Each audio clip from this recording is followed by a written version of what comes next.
Hello everyone, welcome back to my channel. কেমন আছো সকলে? আশা করছি ভালো আছো। আমাদেরও এই ঠান্ডায় জমে যাওয়ার মতোই অবস্থা, আশা করছি সকলেরই তাই। তো চলো আজকে এখান থেকে ব্লগটা স্টার্ট করছি। আর এটা হচ্ছে একটা জন্মদিনের অনুষ্ঠানে আমরা গেছিলাম, সেটাই তোমাদের সঙ্গে আজকে শেয়ার করব। ভিডিওটা প্রথম থেকে শেষ অবধি দেখতে থেকো, আশা করছি ভালো লাগবে। আর এখানে রিশু এই যে ফোন করছে পাপাকে, দূরে যা।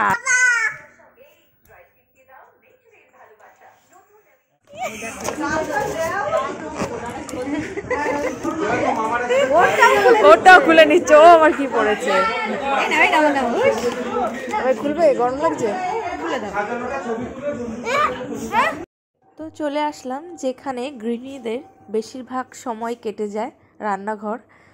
তো চলে এসেছি রান্না করতে। আজকে দুপুরের রান্না, আর সকালেরটা রুটি তরকারি ছিল।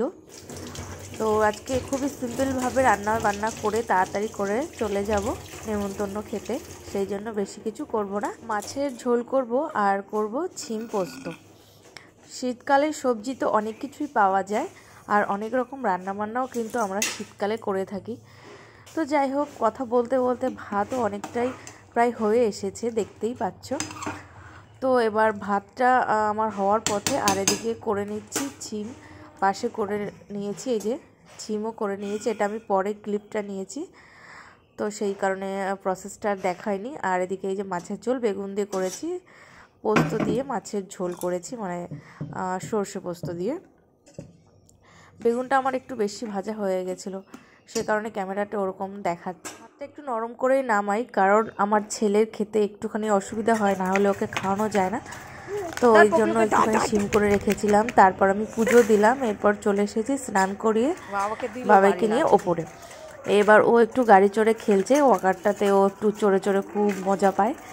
আর এই লাঠিটা ওকে হাতে দিয়েছি, তা না হলে ও না ঝুঁকে ঝুঁকে এটা ওটা ধরতে চায়। এইটা দিয়ে ওকে আমি ছেড়ে দিই, তাহলে ওই পাতা টাতাগুলো একটু সরায় আর খেলাটা ইজিলি করে, না হলে ঝুঁকে পড়ে যাওয়ার চান্স অনেক বেশি থাকে।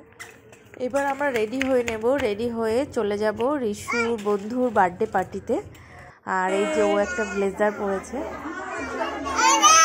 এই যে তোমাকে দেখাচ্ছি, টুপি পরেছে।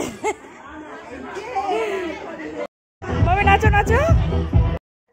তো এখানে কেক টেক কাটা হয়ে গেছিলো, আমাদের যেতে একটুখানি দেরি হয়েছিল, সেই কারণে কেক কাটা হয়ে গেছে।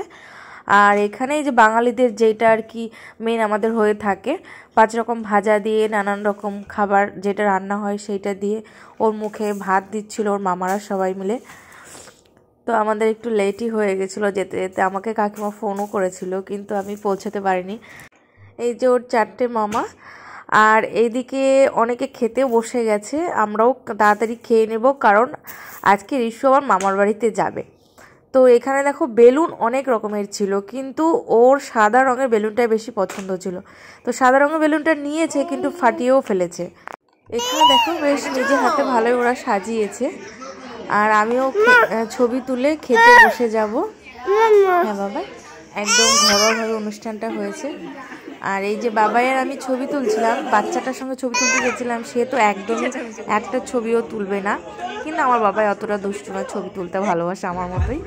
আর এখানে আমি ওকে কাকিমার কাছে দিয়ে খেতে বসে গেছি। একটুখানি কেক দিয়েছিল আমাকে ফার্স্টে, আর খাওয়ার সময় অতটা ভিডিও করতে পারিনি। আর তারপরে বেরিয়ে এসেছি খাওয়ার পরে। এই যে বাবাই আমার কোলে, একটা টোটোও পাচ্ছিলাম না, যেহেতু দুপুরবেলা ভীষণ খেয়ে দিয়ে বেশ কষ্টই হচ্ছিল। তারপরে এখানে আমাদের এখানে একটা মেয়েদের পিকনিক হচ্ছিল, সেখানে আবার একটুখানি গেলাম। তো বাবা এই যে কোলে একটা বসে ওরা পিকনিক করছিল, তো একটা শশা দিয়েছে, ও একটু চিবোচ্ছে শশাটা, আর ভীষণই খুশি হয়েছে।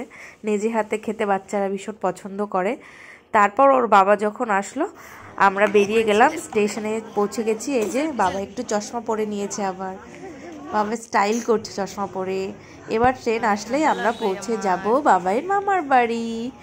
তো মামার বাড়ি ভারী মজা, বাবাই বেশ খুশি হয়ে যায় মামার বাড়ি যাওয়ার কথা। তো ভিডিওটা আজকে এই অবধি বন্ধুরা, দেখা হচ্ছে নেক্সট ব্লগে। টাটা।